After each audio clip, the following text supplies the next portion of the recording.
SSMB 29 అత్యంత భారీ బడ్జెట్‌తో నిర్మిస్తున్న ఈ చిత్రం ప్రపంచవ్యాప్తంగా పలు భాషల్లో విడుదల కానుంది. ప్రస్తుతం ఈ మూవీ టీమ్ కెన్యాలో షూటింగ్ పనుల్లో బిజీగా ఉంది. ఈ క్రమంలోనే ఆ దేశ మంత్రి ముసాలియా ముదావాదిని చిత్ర యూనిట్‌ని కలిసింది. ఈ సందర్భంగా కెన్యా మంత్రి మాట్లాడుతూ ప్రపంచంలోని గొప్ప దర్శకులు రాజమౌళి. ఆయన 2 దశాబ్దాలుగా సినీ ఇండస్ట్రీలో కొనసాగుతున్నారు. ఆయన సినిమాలు ఖండాంతర ప్రేక్షకులను కూడా ఆకర్షించాయి.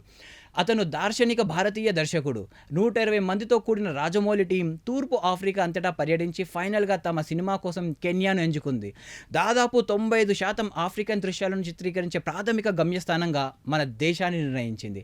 ఇక్కడ ఉండే మసాయి మరా మైదానాల నుంచి సుందరమైన నైవాషా, ఐకానిక్ అంబోలియా వంటి ప్రాంతాల అతి పెద్ద చలనచిత్రంలో భాగం కాబోతున్నాయి.